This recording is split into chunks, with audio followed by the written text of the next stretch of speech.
This is Karangahape Road, central Auckland. Most people call it K Road. My name is Six. For many years, K Road was my home.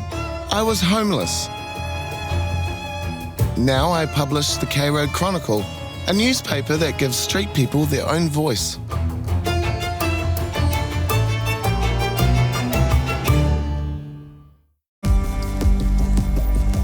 In the Chronicle, we list different places you can get a community meal.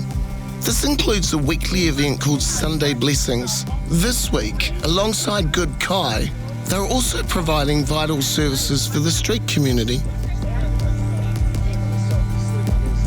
One of the founders of this awesome initiative is Danielle. Today, she and her son James are collecting unsold items from a popular Auckland bakery. All of these are filled with amazing things like this that would have ended up in the waste, it would have ended up in landfill if it wasn't for, the community-led organisations offering things like this. This is nothing on what's about to get unloaded. Well, if that's nothing, we'll just take that over. Yeah, you can take it. It just gets better and better. Yeah, so Bluebells, the owners are just amazing. They do this because they want to make sure that their surplus doesn't harm the planet, really, and hungry bellies don't go without food. Danielle's commitment to Sunday Blessings comes from her own personal experience. There was a stretch in jail for some bad decisions she made when she was younger. After this, she found herself homeless, raising 2 young boys. It's bloody hard work being homeless. Yeah. It's hard work being poor, and you can testify to that. Yeah. It's and the shame that we felt because, again, we demonise poor people and the ridicule that we go through. I must be a bad person. Yeah, and you start to believe it. And then, obviously, the psychological barriers that come into that, and you're wanting to break out of it, but you've got all these psychological barriers. Danielle has managed to completely turn her life around. She has completed a law degree at Auckland University of Technology and is currently going through the process of being admitted to the bar. Through her studies, Danielle learnt that all in Aotearoa have a legal right to food. We recognise that this is an ambulance at the bottom of the cliff service. I mean, morally, we know that food is a human right. We know that food waste being down here and food insecurity being up here is just idiotic. We are actually all about structural change. Food is actually an affirmed human right under international human rights framework. We are pushing back against the government in terms of structural change, but I also, on the other hand, believe that our community can rise up against this social issue whilst we wait for laws to catch up. You've really pulled yourself up by the bootstraps. I mean, how old were you when you enrolled at AUT? So I've tried to study 4 times before I was at AUT, but unfortunately I couldn't afford a home, I couldn't afford food. There was a time where I couldn't afford nappies. The first time I tried to do law, we were in Wellington, and my power was getting cut off constantly, and I'd be in a law lecture, legal systems lecture down there, and I'd be running to go and meet a power company person to try and turn it on and do some sort of deal. I went down a road where I was probably escaping from the stress of life, and it wasn't great. There's a lot of background where I really made a lot of really poor decisions. We were homeless off and on for a few years when I was still doing Sunday Blessings when we first started it, okay? Whilst I kept when you started, you were still homeless yourself? Well, we were transient, I guess you could say, and then for 12 weeks we were in a camper van. Like, poverty and having a stable and secure home, it doesn't, getting a home, that doesn't mean it's all over. That doesn't mean you're there for good and that all your problems are solved, okay? It's a starting point. It's a starting point. James, I just want to ask you, during those tough times, how was that for you and your brother? I was pretty little, so I remember once we went to this home thing. Yeah.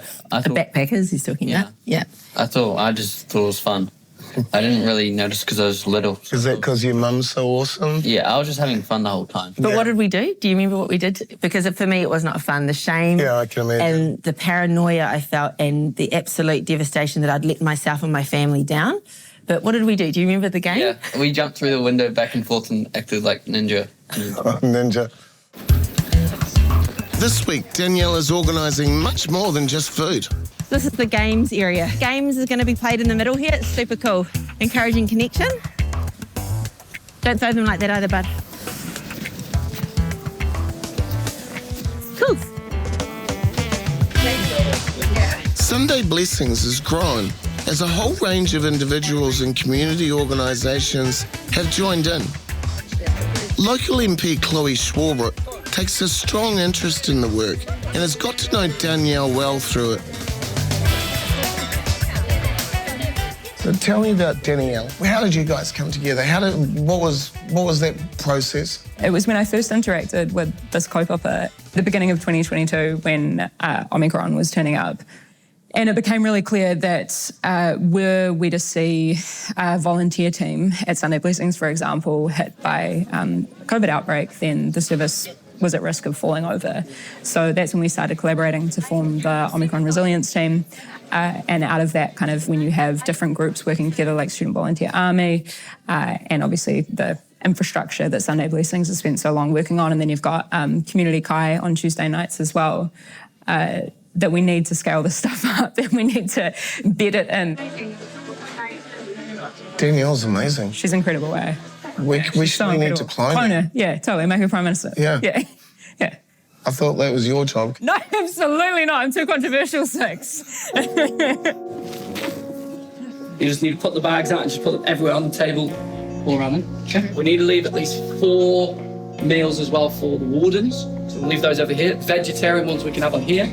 A bread roll needs to go in each of them, and one of them. I just can sometimes feel really deflated because in, the parliamentary debating chamber, you've got everybody delivering Shakespearean soliloquies and it feels so detached from reality.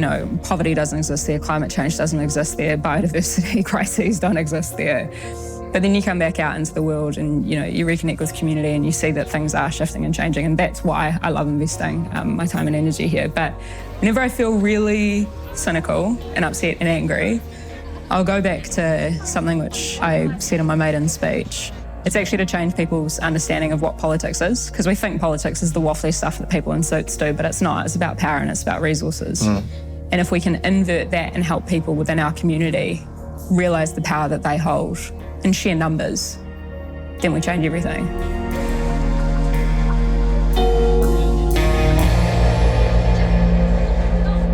Changing attitudes can be found in unlikely places. Supermarkets like the great equaliser, eh? It's like regardless of where you are in society. I joined Danielle earlier in the day to collect more food that would otherwise be thrown out.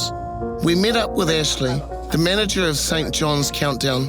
I think this is great because a lot of times when our supermarkets are in the media, it's because everyone said, they're ripping us off, they're making far too many profits.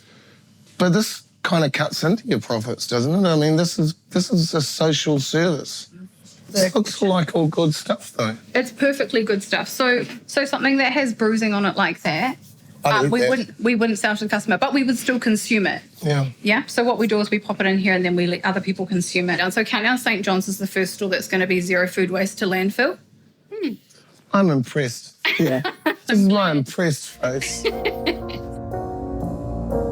We can acknowledge that we have massive systemic issues, but the reality is that right now all that stuff seems super esoteric and abstract to people who are going to be hungry tonight. So to fill the gap, we have to create community-based grassroots organisations that are going to respond to that immediate need. And the coolest thing that you get out of mobilising to ensure that people go home fed, and hopefully to a home as well, is that we can touch base with people who have totally different life experiences to us. We can start to understand their perspective and therefore start to build this community, which then showcases the power that we have to do the systemic change in the longer term. Do you think we're moving in the right direction? I think that whenever I feel cynical and angry, I get back boots on the ground into the electorate and I see people like Danny who are doing this mahi. I see you hawking the K Road Chronicles. That's the stuff that gives me so much hope, because that's where you see the sparks of people's lives changing. Yeah. If you want a perfect example of resilience in this country, talk to the streeties about the stuff that they've been through, and you will not hear greater stories of courage and of bravery and of resilience and of getting through it. You're funny! But you've got to keep in mind that when you've been unhoused, I've got this whole new set of energy in life because I don't have to struggle like that anymore. I've finally got a car that I own. I can finally pay for petrol, although that's becoming a problem. I finally have a home that I've been in for more than a year. We've been in there a year and a half. And Now, honestly, it's community. It's like I am finally proud of who I am, and I love my family, and I love the mum that I'm still growing to become, I guess. You proud of your mum, Tabs? Yeah. What are you going to do when you leave school? I don't know. Maybe become a lawyer. Oh. Mum says I'm good at arguing.